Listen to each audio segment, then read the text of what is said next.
Vamos a abrir la Biblia en Santiago, la carta que escribiera a la primera iglesia. Y lógicamente es una carta para nosotros también hoy. Santiago capítulo 4, y nos vamos a ubicar en el versículo 6 al 10. Recuerden que Santiago tiene una intención en toda la carta, y es decirnos que si realmente somos cristianos, tenemos que demostrarlo por medio de lo que hacemos diariamente. Es decir, la fe se evidencia por lo que uno hace todos los días. ¿Cómo vives? ¿Cómo hablas? ¿Cómo actúas? Pues eso es lo que está contando si realmente somos cristianos. Esta iglesia estaba pasando por un momento difícil, tenían problemas entre ellos. Por eso el capítulo 4 dice: ¿de dónde vienen las guerras? ¿No es de vuestras pasiones? Así que lo primero que Santiago apunta es: el problema no viene de afuera, el problema está aquí adentro, la guerra está aquí adentro. Eso lo hablamos hace 15 días. Luego, también dice que un problema que tiene la iglesia es que estaba amando al mundo y lógicamente se estaba desconectando de Dios. Y escuchen, sin Dios no podemos vivir bien. Sin Dios no hay paz, sin Dios no hay tranquilidad, sin Dios no hay satisfacción en la vida. Y por eso Santiago, y yo lo prediqué el domingo pasado, les está diciendo: ¿no saben ustedes que la amistad con el mundo es enemistad contra Dios? Y el que se opone a Dios, mire, está perdido. Ahora nos va hoy a continuar y vamos a mirar desde el versículo 6, ahí lo dejamos, llegamos al 5, y nos va a decir que podemos hacer algo, y es buscar la humildad. Hoy nos va a hablar de la humildad. Vamos a mirar el texto, por favor. Pero Él da mayor gracia, por esto dice: Dios resiste a los soberbios y da gracia a los humildes. ¿A quiénes? Dígalo fuerte: a los humildes. Someteos pues a Dios, resistid al diablo y huirá de vosotros. Acercaos a Dios y Él se acercará a vosotros. Pecadores, limpiad las manos, y vosotros los de doble ánimo, purificad vuestros corazones. Afligíos y lamentad y llorad. Vuestra risa se convierta en lloro y vuestro gozo en tristeza. Humillaos delante del Señor y Él os exaltará. ¿Han escuchado ustedes esa frase: uy, me siento orgulloso de ser tan humilde? Eso es contradictorio, porque la humildad es lo contrario a ser orgulloso, ¿no? Pero el orgullo es muy sagaz. El orgullo se esconde, se disfraza. Y cuando uno se disfraza, no lo reconocen fácil, ¿no? Es más, uno con el tapabocas, a veces uno me parece conocerlo. Nada más tapándonos la boca. ¿Qué tal poniéndonos un disfraz? Más difícil todavía. ¿Sabe que al orgullo le encanta esconderse en las iglesias? ¿Recuerdan ustedes aquel hombre que fue a orar al templo, no? Oh Señor, te doy gracias porque no soy como los otros hombres, ni siquiera como este publicano, porque yo ayuno 2 veces a la semana, doy diezmos de todo lo que gano. ¿Recuerdan? Orgulloso. El orgullo se esconde y nos engaña. A veces es esa falsa humildad. Una hermana me dice en alguna ocasión: ¿cierto que soy fea? Lógicamente lo que estaba esperando que yo le dijera era que era bonita. ¿Es cierto que soy fea? Y yo le dije: sí, claro. Y se puso brava. Eso es humildad, ¿no? Humildad reconociendo que era no tanta gracia, pero se ofendió. ¿Qué quiere decir? Que lo que tenía dentro es que orgullo, ¿no? Una vez un hombre escribió un libro y el título del libro era ¿Cómo ser humilde? Oiga, casi nadie le compró el libro y se enojó el hombre. Porque así somos nosotros, ¿no? Pura teoría, pero realmente en la práctica vemos que hay un orgullo impresionante. El orgullo nos mueve por dentro. Por eso Santiago está diciendo, el problema no está afuera, el problema está en el corazón, ¿no? Puro orgullo. Así que si el problema es del orgullo, la solución es la humildad. En una ocasión, el gobernador de Hong Kong hizo un almuerzo, invitó a varias personas prominentes de la ciudad, y una señora muy representativa en la ciudad, muy conocida por sus riquezas, por sus capacidades que tenía, llegó un poquito tarde y había un asiento por allá en un rincón. Y ella se sentó, pero durante todo el almuerzo ella peleaba consigo misma. El gobernador no se da cuenta quién soy yo. No sabe quién soy yo. Y ahí almorzó y tal. Y cuando terminó el almuerzo se le acercó al gobernador y le dijo: me siento un poco ofendida. ¿Es que usted no se dio cuenta en el lugar que me tocó sentarme? Yo esperaba sentarme un poco más cerca de usted. Y el gobernador le dice: señora, la gente importante no le interesa el sitio donde se sienta. Pero sucede a veces que quienes se interesan por el sitio realmente no son importantes. Qué bofetada, ¿cierto? Al orgullo. Amados hermanos, vamos entonces a mirar esto de orgullo versus humildad. Si el orgullo es el que genera los problemas, la solución es la humildad. Y los cristianos tenemos que entender en primera medida que Dios, escuchen, Dios aborrece a la gente orgullosa. Dios no le gusta. Puedo leerles muchos pasajes, pero mire, para no irnos tan lejos, mire por favor ahí el versículo 6. Pero Él da mayor gracia. Él, Dios, mayor gracia, y subraya la palabra mayor gracia. Por esto dice, Dios resiste ¿a quiénes? A los soberbios, a los orgullosos. Dios los resiste y da gracia ¿a quiénes? Da gracia a los humildes. Dios no consiente a los orgullosos porque, ¿saben? El primer pecado fue el orgullo y lo cometió Satanás. Él dijo: y con esta pinta que yo tengo, con estos talentos que yo tengo, yo puedo ser Dios. Bueno, lo estoy poniendo en palabras mías. El profeta Isaías dice que este hombre o esta criatura, este ángel, ¿cierto? Dice: subiré a lo alto y seré semejante al Altísimo. El orgullo lo dañó. Por eso Dios aborrece al orgulloso. Pero dice aquí la Escritura que da mayor gracia a los humildes. En primera medida quiero decirles, hay una promesa. La gracia, la humildad tiene una promesa. Y es que Dios, escuchen, Dios le da mayor gracia. ¿Estamos de acuerdo, hermanos? ¿Qué es eso de mayor gracia? Que Dios se acerca para ayudar. Dios le bendice. Dios viene en su defensa a aquellas personas que son humildes. Por eso la iglesia y los creyentes, cada creyente tiene que revisar qué es lo que hay en su corazón. Si hay humildad o hay orgullo. El orgullo se molesta por todo porque no hacen las cosas como yo quiero, como a mí me gustan. No aceptaron la idea que yo di.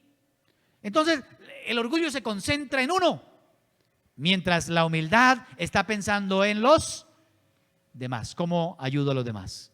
Por eso es que hay tantas peleas. Y vuelvo a repetir cómo empieza Santiago el capítulo 4. ¿De dónde vienen las guerras? ¿No es de vuestras pasiones que combaten? Esta mujer sentada, comiendo, almorzando, pero estaba peleando consigo mismo. Es que el gobernador no se dio cuenta. Mire el lugar que me tocó, mire quién está por allá. Porque el orgullo está ahí peleando. Amados hermanos, Dios ama a la gente humilde y les da mayor gracia. ¿Estamos de acuerdo? ¿Quieren ustedes la gracia del Señor? ¿Quieren el favor de Dios? Pues necesitamos, amados hermanos, revestirnos. Pedro, pues no lo cito acá, porque en varias ocasiones, en varios pasajes de la Biblia, está esto de que Dios ama a la gente humilde. Pero Pedro dice que Dios reviste de humildad. En estos tiempos difíciles de virus, de pandemia, lógicamente ha sacudido la economía. Hemos tenido conflictos internos en Colombia. Se amenaza que hay escasez de alimentos, carestía. Creo que en este tiempo, más que nunca, nosotros necesitamos la gracia, el favor de Dios. ¿Estamos de acuerdo? Esa es una promesa. Dios le da mayor gracia, pero no a la gente orgullosa, sino a la gente humilde. A la gente humilde. Y creo que nosotros necesitamos eso. Ahora, la gente humilde tiene que tener tres características o reconocer tres cosas muy importantes. El orgullo no lo permite hacer. Número uno, tenemos que reconocer que somos frágiles. ¿Que somos qué? Frágiles. Eso es. Frágil es que uno se quiebra fácil. Nosotros no somos de piedra, no somos de madera. Somos muy frágiles como un vaso. Y cualquier circunstancia en la vida nos puede quebrar. Uno está contento aquí y lo llaman por teléfono y le dan una mala noticia. ¿Y qué pasa? Se quiebra de una vez. Y algunos hasta empiezan a dudar de Dios. ¿Y dónde estaba Dios? ¿Por qué Dios no me ayudó? Porque somos frágiles, nos quebramos fácil. La primera característica. La segunda cosa es que tenemos que reconocer nuestra incapacidad. No lo podemos todo. Somos muy limitados. Aunque yo quisiera ayudarles a todos, no puedo. Porque soy incapaz. El único que es capaz de hacer todas las cosas se llama Dios. Y yo tengo que reconocer que solo no puedo. Que yo no puedo ni ser un buen cristiano siquiera. Yo no puedo enfrentarme al mundo solo. Yo necesito la ayuda del Todopoderoso. Y número tres, si yo soy frágil, si además soy incapaz, quiere decir que soy un dependiente, que yo necesito depender absolutamente de Dios. Dios nos creó para depender de Él. Yo no me puedo separar de Él. El Señor Jesús dijo, separado de mí, nada, nada, nada podéis hacer. Yo debo estar constantemente bajo su ayuda, su amparo, su abrigo. Soy una persona dependiente. Cuando lo hago, Dios acude y me da mayor gracia. Amados hermanos, el orgullo no le ayuda a nadie. El orgullo es la causa por la cual la gente fracasa. Porque a veces creemos que yo puedo solo. No necesito de nadie. Yo no necesito de nadie. Mire, a un Pedro, ¿recuerdan a Pedro? El Señor dijo, ¿saben? Todos ustedes me van a negar esta noche. ¿Y sabe qué dijo Pedro? Yo jamás, yo nunca te negaré. ¿Cómo se llama eso? Orgullo. Porque la persona humilde reconoce que es frágil, que es incapaz y que es dependiente de Dios. Perdón, que es dependiente de Dios.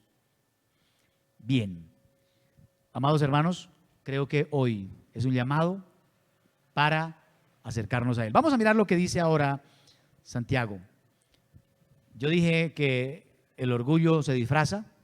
Vamos a mirar 6 acciones de una verdadera humildad. 6 acciones de una verdadera humildad. Por favor, acompáñeme en el texto. Si la Biblia es suya, vaya subrayando las palabras, solamente palabras. Versículo 7. Lo primero que Santiago está diciendo aquí es: someteos pues a Dios. La primera acción de una persona humilde es una persona que se somete. ¿Se somete a quién? Oiga, no es solamente creer en Dios y creer que Él nos puede ayudar. No solamente creer que yo lo necesito, que yo soy frágil, no, eso está bien, ese es el principio. Pero aquí nos invita es a someter nuestra voluntad a la de Él. Sumisión, aquí dice el texto, someternos, sométase a Dios. ¿Qué significa someterse? Ponerse debajo. Eso es someterse, ponerse debajo. La única forma de poderse uno someter a Dios es obedeciéndole. Es obedeciendo sus mandamientos. Eso significa someterse. Mi papá nos daba una orden y nosotros teníamos que someternos, obedecernos, obedecerle.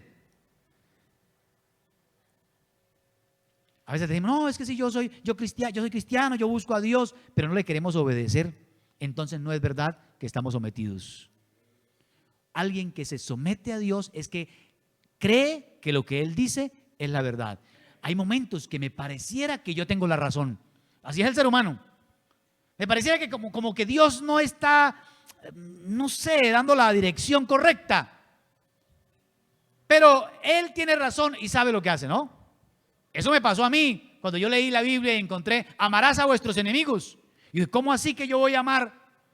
Pero hasta que decidí que Dios tenía la razón, amados hermanos, y me sometí a esa voluntad, me sometí a esa orden, entendí que la vida es bonita y que uno puede ser libre, porque realmente en la obediencia o en la sumisión a Dios es donde uno encuentra la verdadera vida.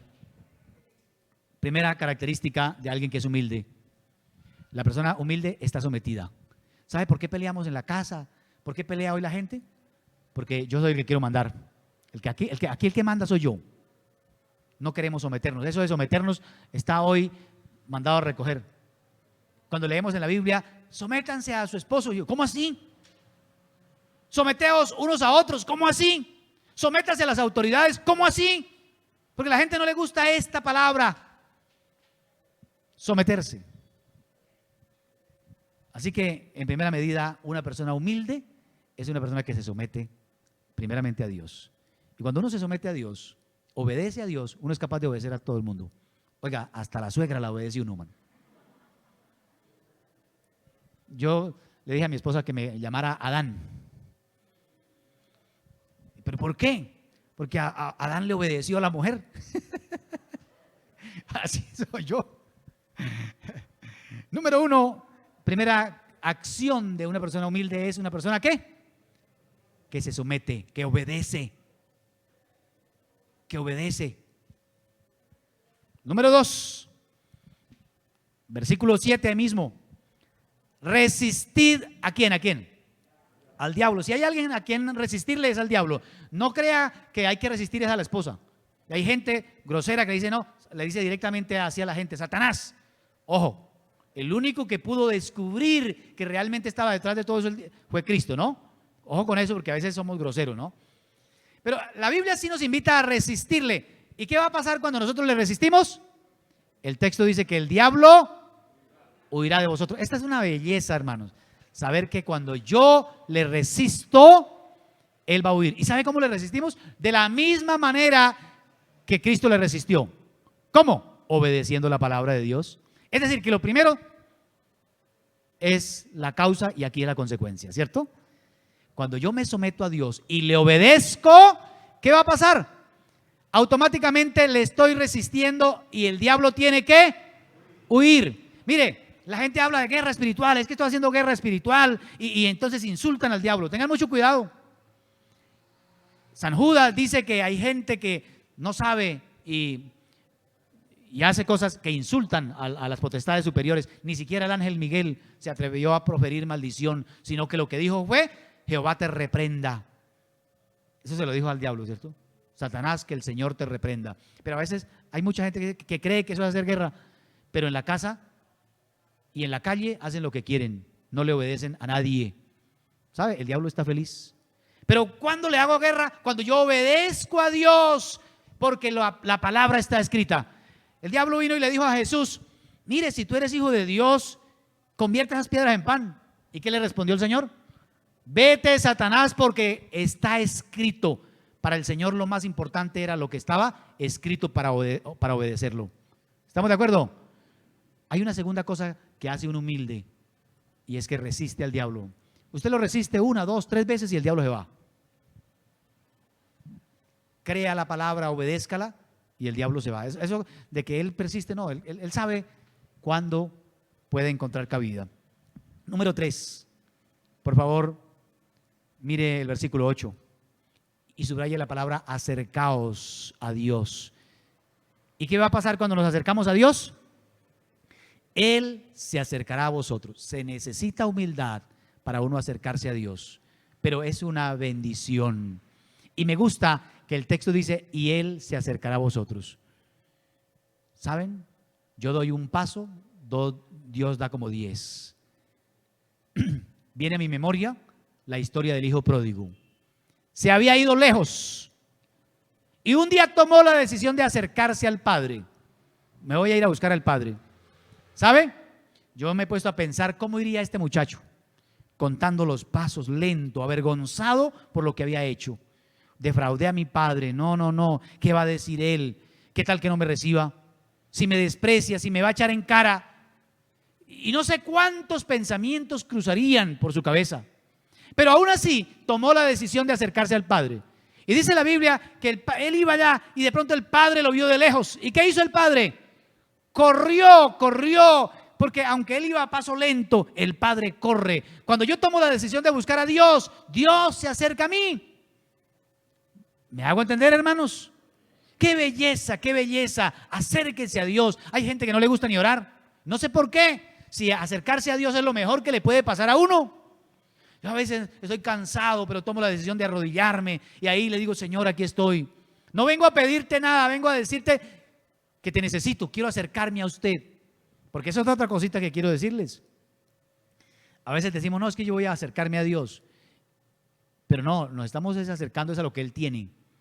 Porque no estamos conscientes de que lo tenemos que buscar es a Él. Aquí dice el texto, acercaos a Dios.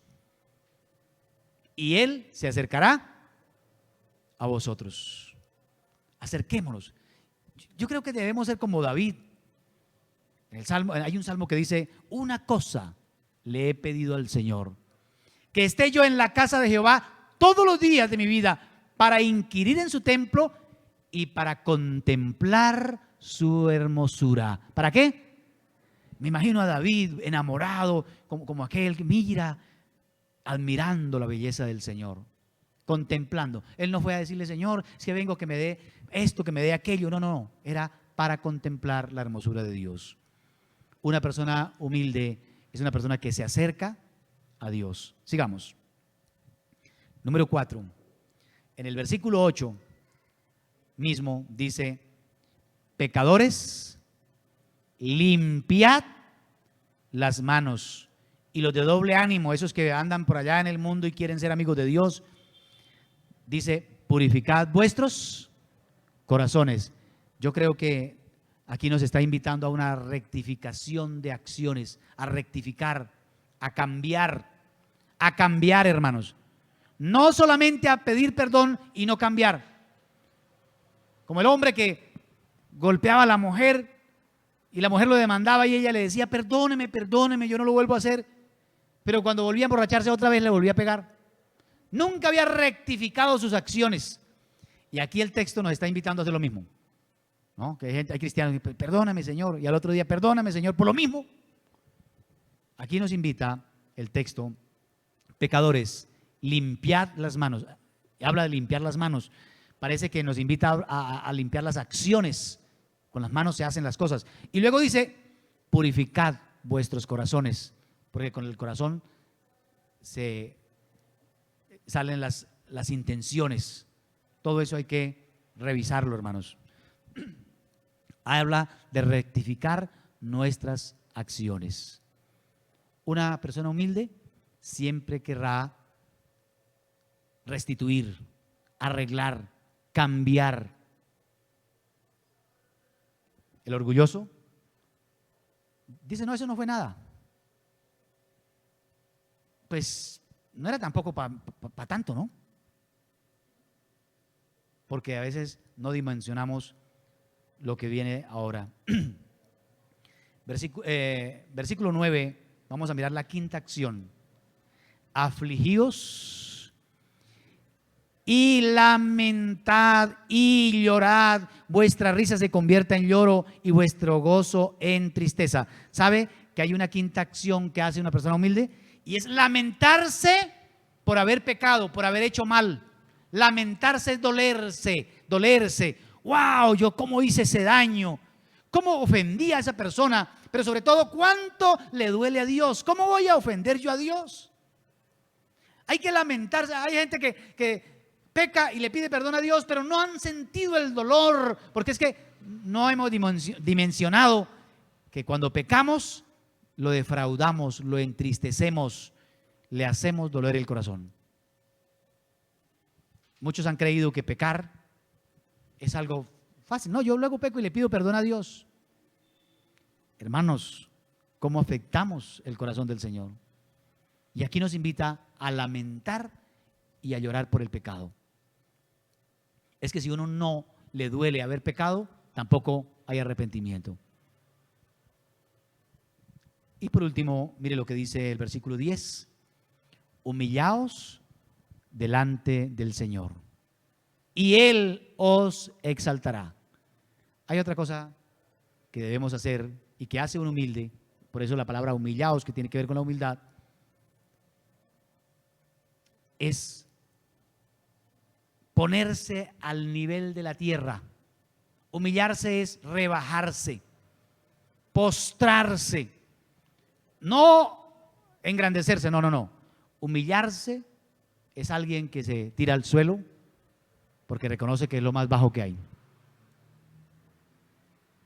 Amados hermanos, creo que Santiago lo que está invitando a los hermanos es a que demuestren que realmente son humildes por medio de algunas acciones. Acciones como acercarse a Dios, acciones como resistir al diablo, acciones como limpiar el corazón, limpiar lo malo, acciones como llorar por haber pecado, por haber ofendido, acciones como una humillación delante del Señor. Yo creo, amados hermanos, que como iglesia necesitamos sacar tiempos para humillarnos delante de Dios. A veces sí oramos, pero solamente para pedirle. Y ¿sabe? Yo creo que necesitamos un buen tiempito de ayuno, sería muy bueno. En el libro del profeta Joel, en el capítulo 2, a partir del versículo 12, este hombre, lógicamente hablando en nombre del Señor, escribe esto. Mire lo que dice.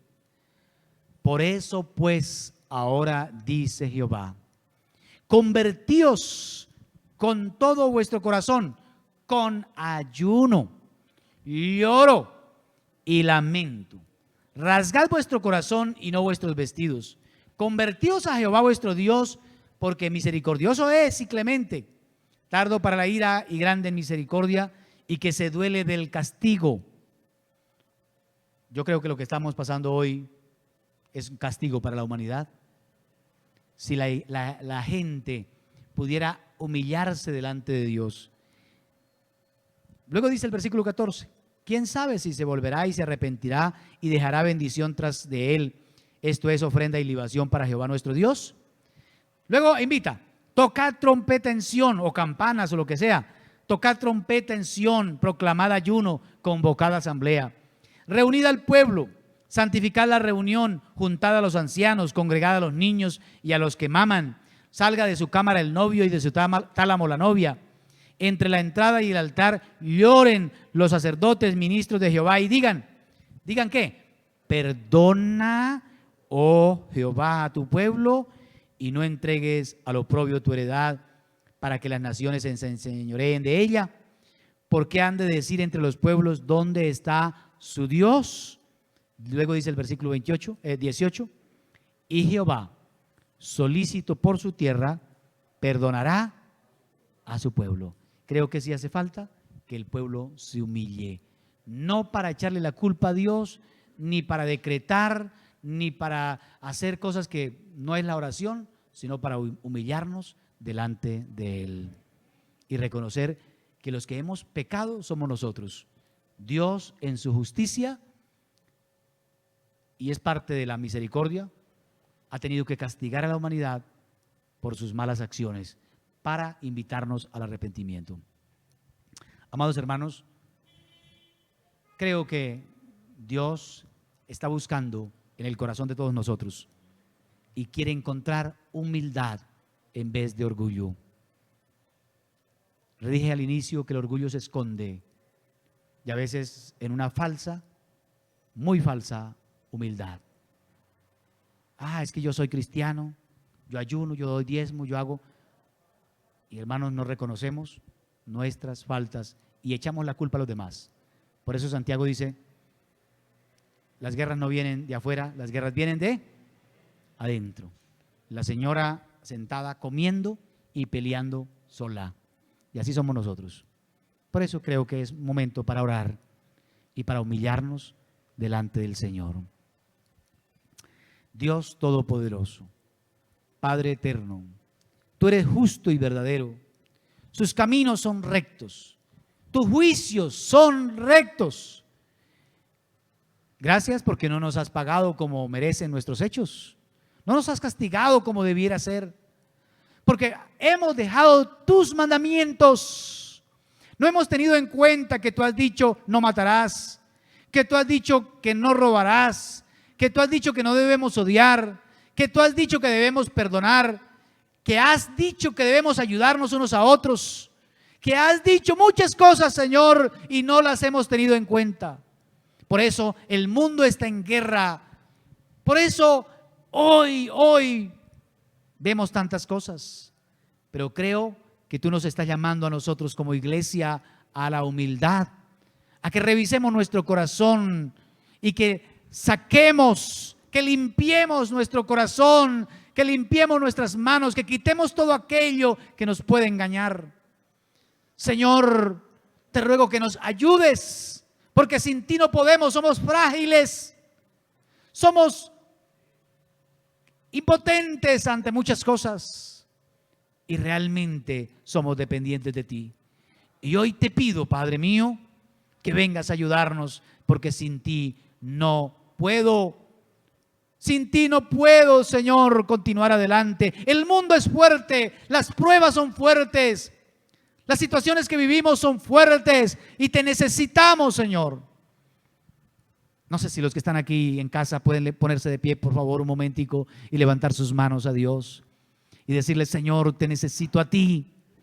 Necesito tu fuerza. La Biblia dice: fortaleceos en el Señor y en el poder de su fuerza. Oh, Señor, yo necesito tu espíritu. Necesito tu presencia en mi vida. Señor, no quiero claudicar ante las tentaciones, ante los problemas. No quiero que tu nombre sea vituperado, ni mucho menos quiero que el enemigo se apodere. Quiero que el enemigo huya. Quiero que el enemigo sea el que tenga que huir, porque tu iglesia se somete a ti, oh Dios, porque su iglesia da testimonio en este tiempo. Padre glorioso, ruego, Señor, la llenura de tu Espíritu. Ruego un avivamiento para la iglesia, que podamos reconocer cada mañana que no podemos salir corriendo a nuestro trabajo, porque no dependemos de esto, dependemos de ti. Señor, que me falte cualquier cosa, pero no me falte tu presencia. Que no me falte tu ayuda, que no me falte tu compañía. Yo no quiero salir de mi casa sin tu compañía. Si tú no vas conmigo, dijera Moisés, no nos saques de este lugar. Porque yo soy dependiente, porque yo soy incapaz de solucionar problemas y porque soy muy frágil. Dios nuestro, a ti toda la honra y toda la gloria. Por favor, ten misericordia de nosotros. Amén.